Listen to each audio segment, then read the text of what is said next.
e me dirijo às senhoras e senhores senadores, sem antes cumprimentar o senador Fernando Bezerra, que agora é o nosso presidente, dizendo a ele que realmente o seu pronunciamento mereceu a atenção e os apartes dos senhores senadores, e eu lamento até que possa ter inibido o debate em torno do discurso de Vossa Excelência.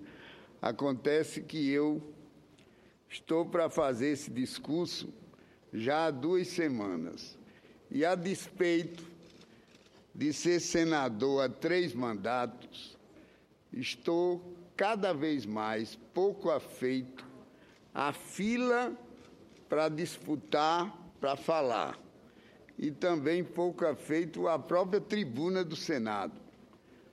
Mas o que é certo é que o tema que eu vou abordar, não que a minha participação tenha o brilhantismo do discurso de Vossa Excelência, mas o tema eu acredito que possa levar a uma reflexão. É que se trata do problema da Previdência Social no Brasil. E nós não combinamos. Eu não combinei com Vossa Excelência, mas o tom do meu discurso igualmente será um tom, claro, pessimista, porque a situação da Previdência, meu caro senador Elmano, a situação da Previdência não é das melhores. Ainda hoje, no seu discurso no Congresso Nacional do PMDB, o vice-presidente da República, Michel Temer, chamava atenção para essa situação da Previdência Social no Brasil. E chamava atenção em função da contribuição que o PMDB acaba de dar através de um documento chamado Uma Ponte para o Futuro, no qual o PMDB oferece sugestões na abordagem de questões altamente pertinentes com relação ao futuro do Brasil. Mas eu vou aqui as minhas mal traçadas linhas, esperando que os senadores possam refletir sobre elas. Começando pelo exemplo da China. A China abandonou a política do filho único. A partir de agora, as mulheres chinesas podem ter até 2 filhos. A política vigorava desde 1979 e os argumentos para convencer a população eram muito eficazes. Quem insistia em aumentar a prole recebia multas, perdia o emprego ou era convidado a fazer um aborto forçado. Eles queriam impedir que o aumento da população consumisse recursos e inviabilizasse o crescimento econômico.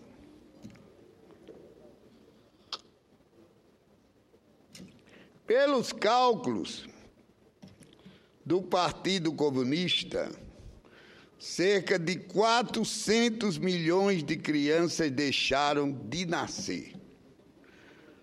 Por que então, senhor presidente, senhoras e senhores senadores, o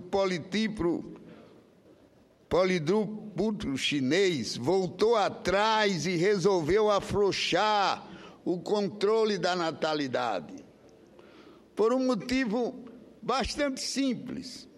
A população chinesa envelheceu muito mais rápido do que era previsto. Há idosos demais e crianças de menos. A China ainda não conta com um sistema de seguridade social público bem estruturado e os idosos são sustentados pelos próprios filhos. O problema recebeu um nome curiosíssimo, fenômeno 421, parece até um traçado de futebol, um sistema de futebol nosso, que significa que um único indivíduo está fadado a sustentar seus pais e avós, 4 avós, 2 pais e um filho, 421. Como a despesa com as crianças não entrou nessa conta, os especialistas preveem que mesmo com o afrouxamento do controle de natalidade, os casais chineses não ficarão animados com a ideia de ter mais filhos e ampliar suas despesas. É importante, senhor presidente, senador Fernando Bezerra, é importante prestar atenção, não a esse meu discurso, mas a esse fenômeno contido nesse discurso, porque ele tem sido observado em praticamente todos os países do mundo, mesmo sem a instituição de políticas impositivas de controle da natalidade. A população mundial está envelhecendo. As pessoas estão morrendo mais tarde e, o que é ainda mais significativo, estão tendo menos filhos. Os idosos, segundo estudo recente da ONU, serão mais de 1/5 da população mundial em 2050. E para tornar a situação ainda mais preocupante, 80% deles estarão vivendo em países não desenvolvidos. As consequências sociais e econômicas desse fenômeno serão assombrosas. No caso do Brasil, as projeções da ONU vaticinam que no ano de 2050 teremos a 5ª maior população de idosos com mais de 80 anos do mundo. Do ponto de vista estritamente pessoal, senhor presidente, eu torço para que eles estejam certos, para que eu e os nobres colegas possamos engrossar as fileiras dessa estatística. Será que nós vamos chegar lá? Mas os números também revelam uma face extremamente preocupante. A própria ONU analisou as fontes de sustento das pessoas com idade entre 55 e 64 anos em todo o mundo e observou que nos países desenvolvidos, esses cidadãos, senador Elmano, financiam de 90% a 100% de suas próprias necessidades com os frutos do próprio trabalho. A explicação é que a maioria dos cidadãos desses países não se aposenta antes de 65 anos de idade. Nos países menos desenvolvidos, o percentual de autossustento varia de 75% a 100%. No caso do Brasil, a ONU fez um destaque especial e disse o seguinte: o Brasil efetua generosas transferências públicas para a população idosa, o que cria incentivo para que os indivíduos se retirem precocemente do mercado de trabalho, às vezes com apenas 50 anos de idade, e faz com que apenas 50% da necessidade dessas pessoas seja bancada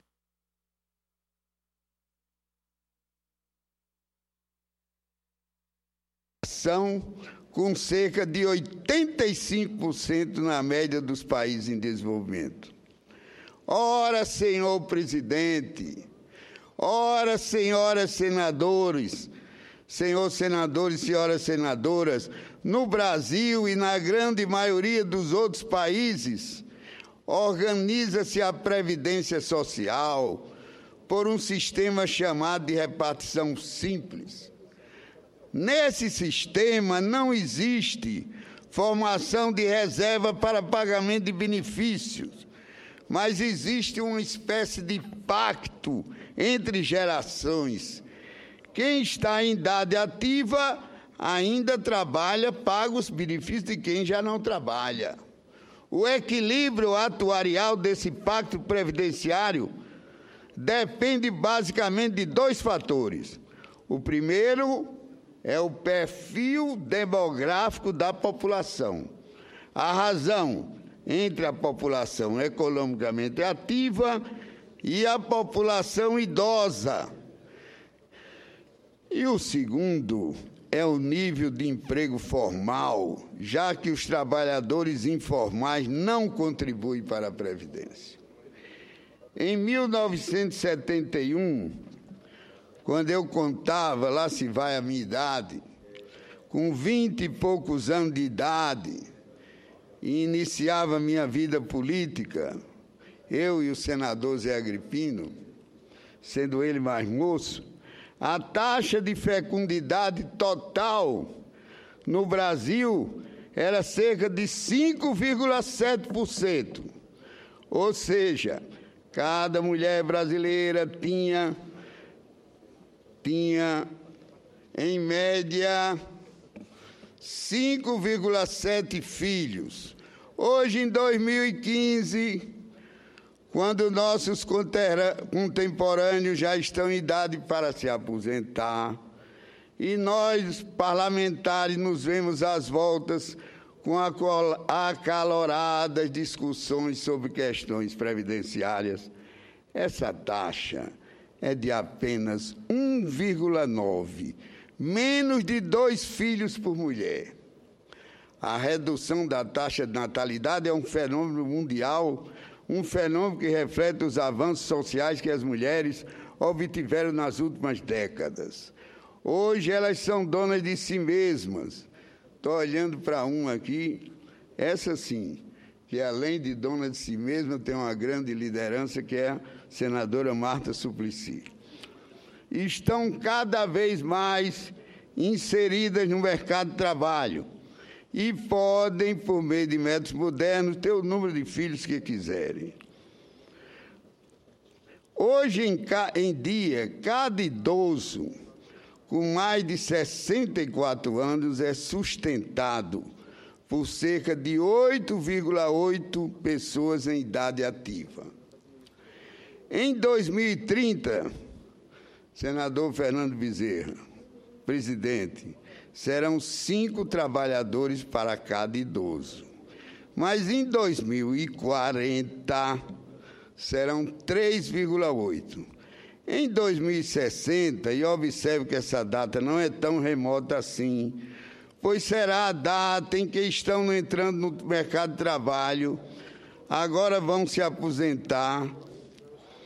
Em 2060, serão um pouco mais de 2 trabalhadores para sustentar cada idoso. Olhem, a transição demográfica é inescapável. Senador, pois não. Gostaria de dar uma parte. Pois não, senadora Marta. Senador, vosso brilhantismo sempre nos deixa com muita vontade de prestar atenção em sua fala, principalmente nesse tema do qual Vossa Excelência aqui, entre os pares, talvez seja o que mais entende do assunto. Esses dados são realmente muito impressionantes.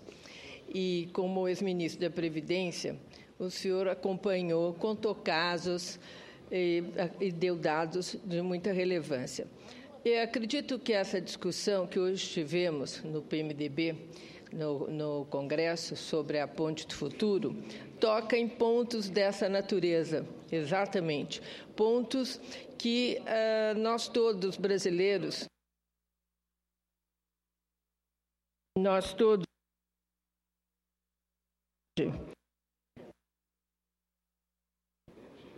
todos brasileiros temos bastante dificuldade em tocar no assunto, porque é como se fosse um dogma e que seria uma perda de direito, uma perda de conquistas e tal.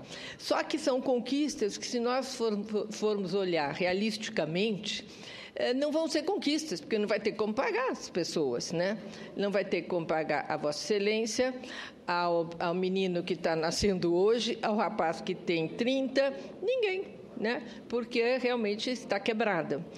E eu lembro quando foi a época exatamente de conquistarmos esses direitos, eu lutei muito para que a mulher tivesse realmente uma idade de aposentadoria que ela é hoje. Mas, na época, se não me engano, nós não tínhamos aposentadoria rural. E eu lembrava muito da figura, principalmente, da mulher da zona rural, aquela mulher sofrida, que teria muita dificuldade. Quer dizer, não é que teria dificuldade, ela pagaria um preço gigantesco a mais do que uma mulher urbana, pela própria condição de trabalho no campo. Isso mudou completamente nessas décadas, completamente. Então, hoje, nós temos que ter a coragem, sim. E uma das coisas que parabenizo o Congresso do PMDB é de tocar em questões que não se tocam normalmente e obrigar uma discussão para destravar, apresentar um caminho, que não é um caminho definitivo, mas um caminho de discussão e de chegarmos a um encaminhamento mais definitivo para o Congresso de março. Parabenizo Vossa Excelência por essa extraordinária aula que está dando sobre a Previdência brasileira. Eu agradeço, senadora Marta Suplicy. Vossa Excelência é realmente muito generosa. Eu, como ministro da Previdência durante 4 anos, eu me deparei com essa situação, e não é que eu tenha aprendido tanto, mas é uma situação tão grave. E Vossa Excelência disse muito bem que é preciso coragem para enfrentá-la. Olha, o nosso partido, o PMDB, pode ter perdido coragem ao longo do tempo, e é o que cobram dele muito. No passado, o PMDB era um. Agora, o PMDB é outro em matéria de coragem. Agora, esse documento é porque tem muita gente que está condenando sem ler. Mas esse documento realmente revela uma certa coragem de abordar esse tema. Eu agradeço muito a parte de Vossa Excelência. E prossigo, já sinto que... Permite uma parte, senador Garibaldi? Pois não, com muita satisfação, concedo a parte ao senador Zé Agripino. Senador Garibaldi, enquanto o senador Fernando Bezerra Coelho estava fazendo o pronunciamento que fez há 1 hora atrás, me ligou um repórter da Folha de São Paulo, me falando sobre a reunião do PMDB, do seu partido, sobre a discussão da agenda para o futuro, me perguntando se eu, como presidente do meu partido, se endossava os pontos da agenda. Eu disse a ele o que vou tornar público aqui no plenário. Eu disse, a agenda para o futuro é um elenco de ótimas intenções a ser praticado por um governo que tenha comando e que tenha suporte político e unidade de pensamento. Até porque ele fala em reformas estruturais, como a que Vossa Excelência está sugerindo, que é a reforma da Previdência, e com autoridade, porque Vossa Excelência foi ministro da Previdência, viveu durante 4 anos a momentos e expectativas. Momentos e expectativas, que está revelando aqui com a franqueza que ele é peculiar e habitual. Isso é muito bom, porque esse debate fica oxigenado por protagonistas que viveram os problemas como intérpretes diretos de políticas, como Vossa Excelência o foi, ministro da Previdência, que é um dos problemas do Brasil do futuro. A atualização da Previdência com o seu déficit. A atualização, a correção, a reforma da Previdência só será feita por um governo que mereça credibilidade e que tenha suporte político para implementar aquilo que o Brasil não pode deixar de assistir, sob pena de assistir à própria falência das finanças públicas. Agora, como fazer, em que circunstância fazer, em que tempo fazer, é que são elas. E que foi o objeto do discurso do senador Fernando Bezerra Coelho. De certa forma, há um link entre os dois. Ele do PSB, aparteado por senadores de vários partidos, e Vossa Excelência do PMDB. Mas nós estamos todos aqui exercitando o diálogo democrático daquilo que é, eu diria, a necessidade nacional. Eu quero, portanto, cumprimentar Vossa Excelência pela profundidade do seu discurso, pela coleção de elementos e argumentos que Vossa Excelência insere na sua palavra e pela profissão de fé que faz ao dizer, como ex-ministro da Previdência, aquilo que o Brasil precisa fazer. Senador Zé Agripino, eu agradeço a parte de Vossa Excelência. Alguns poderiam até pensar que fosse uma parte movido pela solidariedade de um conterrâneo, mas realmente não é. Vossa Excelência faz essa parte em função da gravidade do que eu estou expondo. Vossa Excelência sabe muito bem que ou nós fazemos uma reforma da Previdência para valer, ou então nós teremos um quadro tenebroso no futuro. A grande pergunta que Vossa Excelência faz, que eu não me sinto em condições de respondê-la, é se esse governo vai ter condições de fazer isso. Até porque Vossa Excelência poderia me colocar numa situação ou num dilema, me perguntar por que não foi feito antes, já que eu fui ministro antes. E realmente eu sei que Vossa Excelência aí não vai querer ser cruel com seu conterrâneo. Eu realmente lhe digo que se fez alguma coisa, e mais adiante, na conclusão do meu discurso, eu direi, mas o que foi feito, claro, foi insuficiente. Medidas muito mais corajosas, muito mais drásticas, terão que ser adotadas. E eu espero que o presidente me beneficie com o tempo que eu possa realmente concluir, mas eu agradeço muito ao senador Zé Agripino, como agradeço à senadora Marta Suplicy.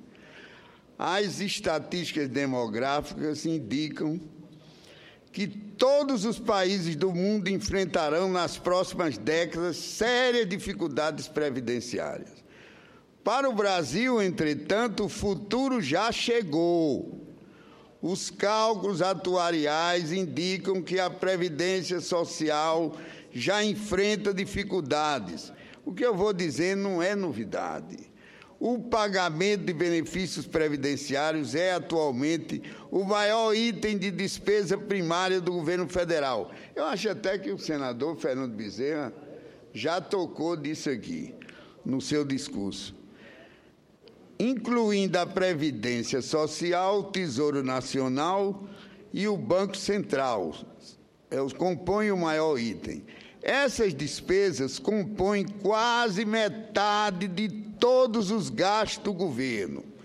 Se considerarmos que outros 20% estão comprometidos com a própria despesa do pessoal, restam apenas 11% destinado a benefícios assistenciais e trabalhistas, 7% para a saúde, 3% para a educação e 12% para as outras funções do governo, como a defesa, como a justiça, a cultura, o turismo, os esportes, a aviação, a agricultura, a ciência, a tecnologia e assim por diante.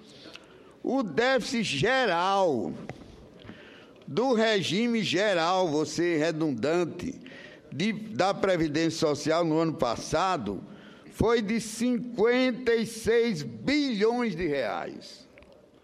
Nesse ano será de 88 bilhões. No ano que vem serão 125 bilhões. E, claro, a gente tende a prospectar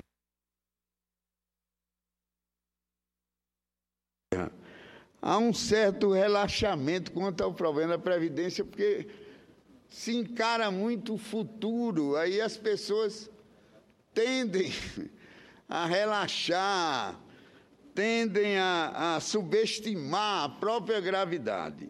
Em 2050, mas o futuro está chegando. Segundo o Tribunal de Contas da União, ainda sem considerar as mudanças implementadas pela medida provisória 676 de 2015, essa agora, deverá chegar a 3 trilhões de reais. Para cobrir essa diferença, as contribuições, rir para não chorar, sobre a folha de pagamento teriam que subir dos atuais 32% para 86%.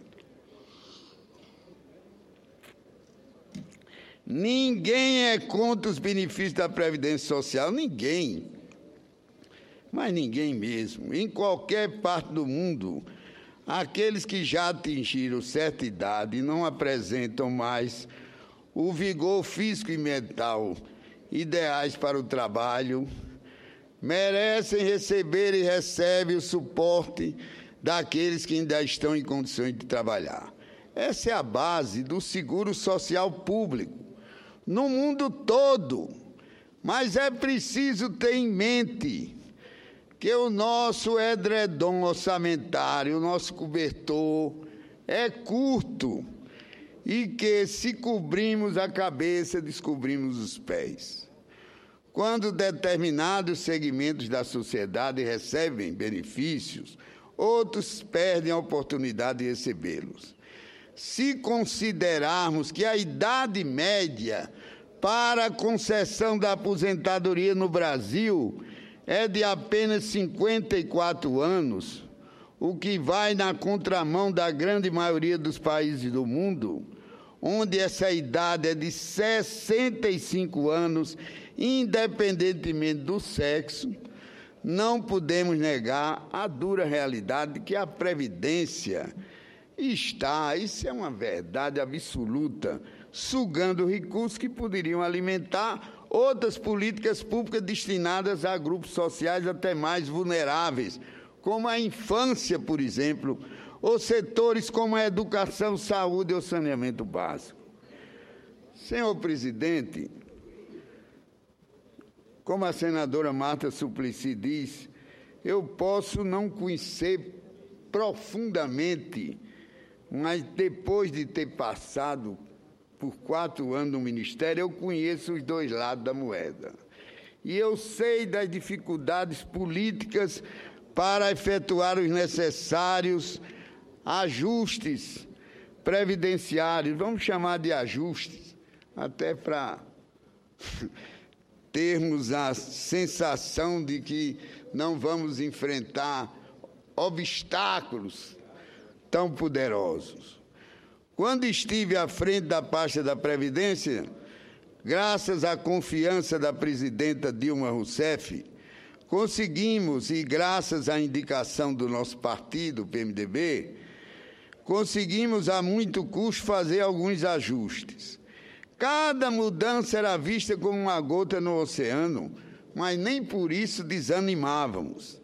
Trabalhamos em um novo modelo de reabilitação profissional, implementamos um sistema único de informações de empresas para reduzir a sonegação, incentivamos a formalização de trabalhadores, cooperamos com a Procuradoria-Geral da Fazenda Nacional para agilizar a cobrança de débitos previdenciários, e instituímos, esse que foi o maior passo que foi dado, o regime da Previdência Complementar, porque, na verdade, não havia um teto para o regime do servidor público e havia um teto para o regime do trabalhador. Hoje há um teto geral e depois daquele teto o servidor tem que contribuir, na verdade, para o regime da Previdência complementar. A história mostra que, do ponto de vista previdenciário, infelizmente, senhor presidente, as ações de saneamento atuarial do Executivo costumam enfrentar muita resistência no Parlamento.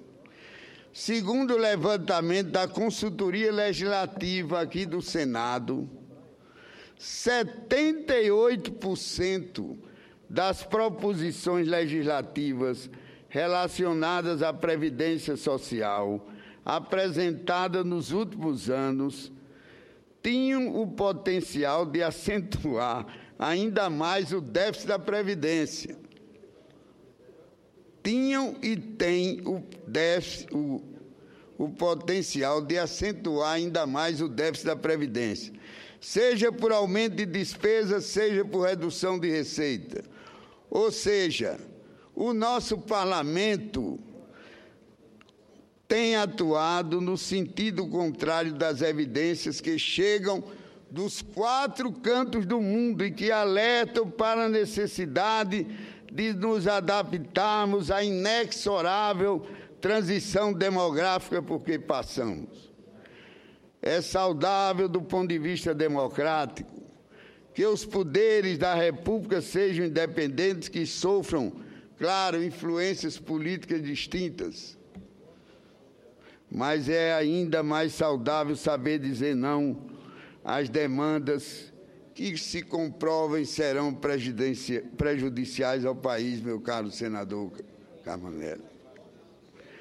Não podemos nos iludir, não podemos ignorar as alertas, ou diria melhor, desculpe, os alertas. Não podemos desconsiderar a experiência internacional. É preciso instituir uma agenda que atenue a crescente pressão orçamentária que a Previdência Social vem exercendo sobre os setores cada vez mais carentes de recursos. É preciso decidir, enfim, que tipo de previdência social esse país pretende adotar. Senhor presidente, eu fico à vontade diante do programa do meu partido, que prega a necessidade de uma agenda que contemple essa reforma da Previdência, a começar pela instituição de uma idade mínima. Uma idade mínima é algo elementar, que no nosso país não existe, que apenas 4 ou 5 países do mundo, em apenas 4 ou 5 países do mundo, não existe. Fica aqui esse discurso na certeza de que certamente que teremos esse debate, não alimentado por esse discurso, mas esse debate será inevitável. O futuro vai nos mostrar isso. Muito obrigado.